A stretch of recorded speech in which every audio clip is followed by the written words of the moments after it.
జనసేన ఆవిర్భావ దినోత్సవాన్ని పురస్కరించుకొని జనసేన పార్టీ నాయకులకి, కార్యకర్తలకి, అభిమానులకి నా హృదయపూర్వక శుభాకాంక్షలు. అదేవిధంగా తెలుగుదేశం పార్టీ నాయకులకి, కార్యకర్తలకి కూడా ఈ సందర్భంగా శుభాకాంక్షలు. జనసేన పార్టీ ఆవిర్భావం అయితే తెలుగుదేశం పార్టీకి ఎందుకు శుభాకాంక్షలు చెబుతున్నారు అనే సందేహం మీకు రావచ్చు. నా వీడియో మొత్తాన్ని చూసిన తర్వాత ఆ సందేహం నివృత్తి అవుతుందని నేను ఈ సందర్భంగా చెప్పదలుచుకున్నాను. జనసేన పార్టీ ఆవిర్భావం 2014లో కూడా ఎన్నికలకు ముందు మేలో ఎన్నికలు జరుగుతూ ఉంటే మార్చిలో జనసేన పార్టీ ఆవిర్భవించింది 14వ తారీఖున ఇంటర్నేషనల్ కన్వెన్షన్ సెంటర్లో. ఒక విధంగా చెప్పాలంటే హడావిడిగానే ఆవిర్భవించింది. జనసేన పార్టీ నాయకులు పవన్ కళ్యాణ్ గారు హడావుడిగా పార్టీని ప్రారంభించారు. టోటల్గా తెలుగుదేశం పార్టీకి మద్దతు ఇచ్చారు. కండిషన్లు ఏమైనా ఉన్నాయా? ఆయన ఎక్కడైనా పోటీ చేశాడా అంటే పోటీ చేయలే. ఆయన పట్టుమని 10 సీట్లు కూడా తీసుకోలేదు. మొత్తం తెలుగుదేశం పార్టీకి బేషరతుగా మద్దతు ఇచ్చారు. దాంతోపాటు భారతీయ జనతా పార్టీ కూడా మద్దతు ఇచ్చింది. ఖచ్చితంగా ఆ ఎన్నికల్లో వైఎస్ఆర్ కాంగ్రెస్ పార్టీ విజయం సాధిస్తుందని చాలామంది భావించారు. కానీ వైఎస్ఆర్ కాంగ్రెస్ పార్టీ విజయం సాధించాల.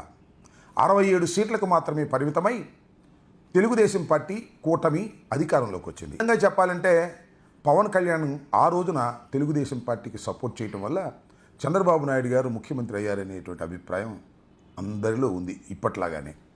సరే, 5 సంవత్సరాలు తెలుగుదేశం పార్టీ పరిపాలన చేసింది కదా జనసేన, తెలుగుదేశం, భారతీయ జనతా పార్టీ. పోనీ ఆయన కూటమిలో ఉన్నాడంటే లేడు, బయటకు వచ్చేసాడు. ఎన్నికలకు ముందు మళ్ళా 2019 ఎన్నికలకు ముందు బయటకు వచ్చేసాడు. చంద్రబాబు నాయుడు గారి ప్రభుత్వాన్ని ఘాటుగా విమర్శలు చేశారు. ఆ తర్వాత భారతీయ జనతా పార్టీని కూడా ఘాటుగా విమర్శలు చేశారు. Bharatiya Janata party special status ఇవ్వడంలో మోసం చేసిందని ఒక డైలాగ్ కూడా మీకు చాలా పాపులర్, పుచ్చిపోయిన లడ్డూలు 2 పంపించింది భారతీయ జనతా పార్టీ అని. అదేవిధంగా చంద్రబాబు నాయుడు గారు తన కుమారుణ్ణి తీసుకురావడం కోసం చాలా అన్యాయాలు, అక్రమాలు చేస్తున్నారని, ఆయన కుమారుడు పంచాయతీ ప్రెసిడెంట్ కూడా పనికిరాని వ్యక్తిని దొడ్డిదోవన తీసుకొచ్చి ఎమ్మెల్సీ చేసి ఆ తర్వాత ఆయన్ని మంత్రిగా చేశారు. ఇది చాలా దారుణమని ఆ నెక్స్ట్ ఎలక్షన్స్లో 2019లో ఆయన మళ్ళీ సపరేట్గా పోటీ చేశాడు. ఒక చిన్న కూటమిని ఏర్పాటు చేసుకున్నాడు. అదేంటంటే బీఎస్పీ, సిపిఐ, సిపిఎం మొత్తంగా కంటెస్ట్ చేయడానికి ప్రయత్నం చేశారు. దానిలో సుమారుగా 137 నియోజకవర్గాల్లో జనసేన పార్టీ పోటీ చేసింది. కమ్యూనిస్టుల మద్దతుతో, బీఎస్పీ మద్దతుతో. పవన్ కళ్యాణ్ గారు అయితే 2 చోట్ల పోటీ చేశారు. ఆయనకి మరి అంటే 2 చోట్ల గెలవాలి అనే ఉద్దేశం కాదు, కానీ ఏదో ఒక చోట గెలిచి శాసనసభకు వెళ్ళాలి అనేటువంటి దృక్పథంతో 2 చోట్ల పోటీ చేశారు, గాజువాకలోను, భీమవరంలోను. దురదృష్టం ఏంటంటే టోటల్గా అన్నీ ఓడిపోయారు, 1 సీటు తప్ప ఈ కూటమి మొత్తం. అది కూడా జనసేన పార్టీ ఒకే 1 సీటు గెలుచుకుంది. పవన్ కళ్యాణ్ గారు 2 చోట్ల నిలబడితే 2 చోట్ల ఘోరంగా ఓటమి పాలయ్యారు. అది 2019లో జరిగినటువంటి సంఘటన. సరే, 2019లో సపరేట్గా పోటీ చేయడానికి, 2014లో బేషరతుగా ఆయన మద్దతు ఇవ్వడానికి గల కారణాలు ఏంటి అనేది ఇక్కడ మనం చర్చించుకోవాలి. జనసేన పార్టీ ఆవిర్భావ దినోత్సవ సందర్భంగా నేను ఒక ఆరోపణ చేస్తున్నాను. నా అభిప్రాయం కూడా అది. జనసేన పార్టీ ఆవిర్భవించింది కేవలం చంద్రబాబు నాయుడు గారికి మద్దతు పలకటం కోసమే. చంద్రబాబు నాయుడు గారిని, తెలుగుదేశం పార్టీని అధికారంలోకి తీసుకొచ్చే విధంగా తాను ప్రవర్తించడం కోసం మాత్రమే జనసేన పార్టీ హడావుడిగా 2014 మార్చి 14న ఆవిర్భవించిందనేది నా స్పష్టమైనటువంటి అభిప్రాయం. దీనిలో వాస్తవం ఉందో అవాస్తవం ఉందో కాస్త మీరు లాజికల్గా ఆలోచించమని ఈ సందర్భంగా నేను మనవి చేస్తున్నాను. మరి అలా ఆవిర్భవిస్తే 2019లో ఎందుకు సపరేట్గా పోటీ చేశారనేటువంటి సందేహం కలుగుతుంది. అదేమిటంటే దానికి కారణం ఏంటంటే 2019లో యాంటీ ఎస్టాబ్లిష్మెంట్ ఉంటుంది కాబట్టి తెలుగుదేశానికి, ఆ యాంటీ ఎస్టాబ్లిష్మెంట్ని తెలుగుదేశం పార్టీకి నుంచి చీలిపోయే విధంగా, వైఎస్ఆర్ కాంగ్రెస్ పార్టీకి అనుకూలం కాకోకుండా ఉండే విధంగా 10 ఓట్లో, 20 ఓట్లో, 100 ఓట్లో చీల్చుకోవచ్చనే ఉద్దేశంతో సిపిఐ, సిపిఎం, బీఎస్పీ అలాగే మన పవన్ కళ్యాణ్ గారు కలిసి పోటీ చేశారు. ఇది ఖచ్చితంగా వారికి ఉపయోగపడుతుందనేటువంటి దృక్పథంతోనే ఆయన సపరేట్గా పోటీ చేశారని, అది తెలుగుదేశానికి లాభం చేకూర్చడం కోసమే ప్రయత్నం చేశారు 2019లో అనేది నా స్పష్టమైనటువంటి అభిప్రాయం. అయితే తర్వాత జరిగినటువంటి పరిణామాలు మీరు చూశారు. వైఎస్ఆర్ కాంగ్రెస్ పార్టీ 151 సీట్లు గెలుచుకొని జగన్మోహన్ రెడ్డి అనే నేను కేవలం 23 సీట్లు మాత్రమే తెలుగుదేశం పార్టీకి వచ్చాయి. కేవలం 1 సీటు మాత్రమే జనసేనకు వచ్చింది. 5 సంవత్సరాల పరిపాలనలో మా మీద ఘాటైన విమర్శలు చేశారు పవన్ కళ్యాణ్ గారు. మేము కూడా చాలా ఘాటైన విమర్శలు చేశాం. మీరు బీ టీం అన్నాం, మీరు దత్తపుత్రులు అన్నాం. ఇలాంటి విమర్శలన్నీ చేసిన తర్వాత చంద్రబాబు నాయుడు గారితో ఆయన కలిశాడు. మళ్ళా రెండవసారి, మొదటిసారి ఆవిర్భావం పెట్టినప్పుడు ఒకసారి, మళ్ళీ మొన్న జరిగినప్పుడు ఎన్నికల్లో ఒకసారి. నా జయం ఏమిటి అంటే జగన్మోహన్ రెడ్డి గారిని అధఃపాతాళానికి తొక్కటమే. నా జయం జగన్మోహన్ రెడ్డి గారిని అధికారం నుంచి దించడం కోసమే అనేటువంటి పట్టుదలతో చంద్రబాబు నాయుడు గారితో కలిసి పనిచేశారు. సరే, ఆయన అనుకున్నది సాధ్యపడింది. కేవలం 11 సీట్లకు మాత్రమే మేము పరిమితమయ్యాం. 21 సీట్లు ఎన్ని పోటీ చేస్తే అన్ని చోట్ల కూడా పవన్ కళ్యాణ్ గారు గెలుపొందారు. సరే, ఇక్కడ ఇదంతా ఓకే. నేను చెప్పాలనుకుంటున్నటువంటి స్పష్టమైనటువంటి అభిప్రాయం జనసేన పార్టీ ఆవిర్భావ దినోత్సవ సందర్భంగా అది ఏమిటి అంటే, తెలుగుదేశం పార్టీకి ఊడిగం చేయటం కోసం మాత్రమే ఈ జనసేన అనేది నా ఆరోపణ.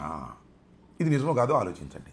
ఎందుకంటే చాలామంది, ముఖ్యంగా కాపులు లేదా తెలుగుదేశం పార్టీ అంటే, వైఎస్ఆర్ కాంగ్రెస్ పార్టీ అంటే పడని వాళ్ళు, పవన్ కళ్యాణ్ గారు అంటే సినిమా అభిమానులు, వారందరూ కోరుకుంటుంది ఏంటంటే పవన్ కళ్యాణ్ గారు ముఖ్యమంత్రి కావాలి అనేది కోరుకుంటున్నారు. అది సహజమైనటువంటి అంశమే.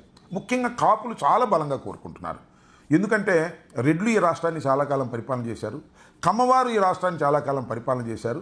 చాలా అత్యధిక సంఖ్యలో ఉన్నటువంటి కాపులు మాత్రం ముఖ్యమంత్రి కాలేకపోయారు. ఒకసారి ముఖ్యమంత్రి కావాలి కాపులు అనేటువంటి పట్టుదల కాపుల్లో చాలామందికి ఉన్న మాట వాస్తవం. చిరంజీవి గారు అవుతారని ప్రయత్నం చేశారు. ఆ ప్రజారాజ్యం పార్టీ చివరిదాకా మనుగడ సాగించలేకపోయింది.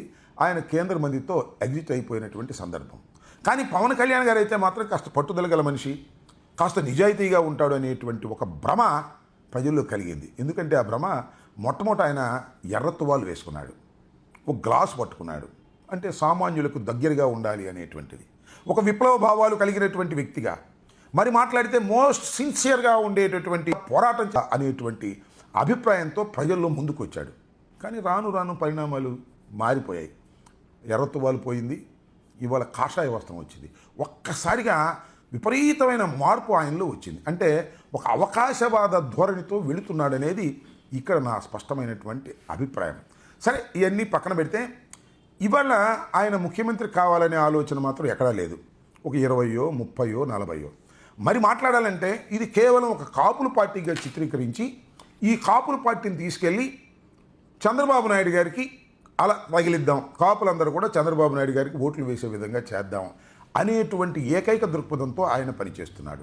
అలా పని చేయకపోతే, ఒకవేళ అలా పని చేయట్లేదండి, మీరంతా చాలా అనవసరమైనటువంటి అభియోగాలు చేస్తున్నారు, అనవసరమైన విమర్శలు చేస్తున్నారు అనుకుంటే ఆయన ఏం చేయాలి?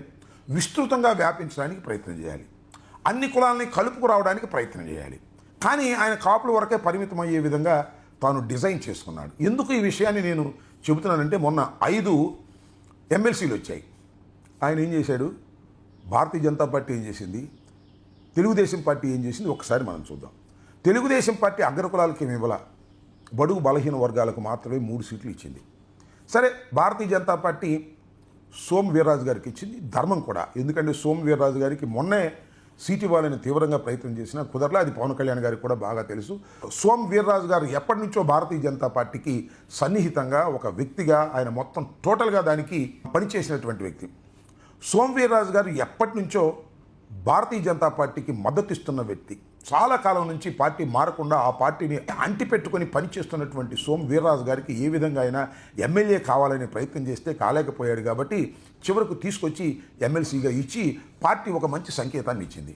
తెలుగుదేశం పార్టీ ఒక మంచి సంకేతాన్ని ఇచ్చింది, భారతీయ జనతా పార్టీ ఒక మంచి సంకేతాన్ని ఇచ్చింది. కానీ పవన్ కళ్యాణ్ గారు మాత్రం ఏ సంకేతం ఇచ్చాడో చూసుకోండి. కాపుకి ఇచ్చాడు, అది కూడా వాళ్ళ అన్నకి ఇచ్చాడు.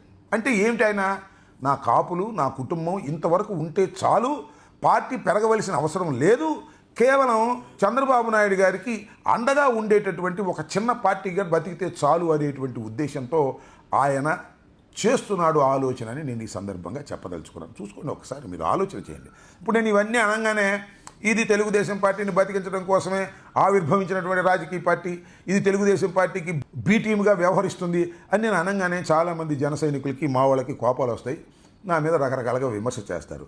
నా మీద విమర్శలు చేసే ముందు మీరు ఒకసారి ఆలోచించుకోండి. నేను చెప్పిన దానిలో ఏదైనా తప్పు ఉందా, లాజిక్ లేదా ఉందా ఒక్కసారి ఆలోచించుకోమని మనం చేస్తాం. ఏది ఏమైనా ఒక రాజకీయ పార్టీ, మా ప్రత్యర్థి రాజకీయ పార్టీ పెరగాలనే కోరుకుంటాం. ఎక్కడి దాకా పెరగాలని కోరుకుంటాం? అధికారంలోకి వచ్చేదాకా పెరగాలని కోరుకోం. వారు కూడా మంచి పనులు చేసి, మంచి విమర్శలు చేసి, దినదిన ప్రవర్ధమానంగా వారు కూడా పెరిగితే బాగానే ఉంటుంది ప్రజాస్వామ్యంలో అని కోరుకుంటాం.